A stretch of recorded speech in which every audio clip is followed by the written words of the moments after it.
Hi, Pengipal friends! Today we're learning something very important, how to wash our hands the right way. Do you know why we wash our hands? Because our hands touch everything. Door handles, toys, tables, even our faces. Sometimes tiny germs get on our hands. We can't see them, but they can make us sick. And washing our hands helps keep our bodies strong and healthy. Ready to start? First, turn on the water. Pretend to turn the faucet with me. Turn, turn, turn. Now put your hands under the water. Get them nice and wet. Wiggle your fingers. Splash, splash. Getting your hands wet helps the soap spread all over. Now pump the soap. Say it with me. 1, pump.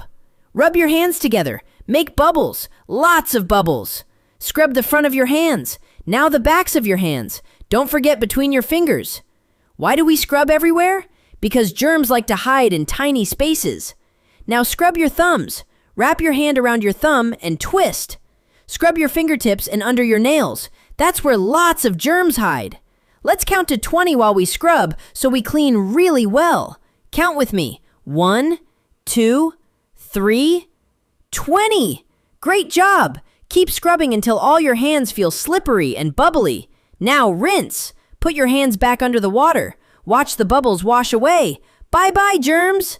Rinsing takes all the soap and germs down the drain. Turn off the water.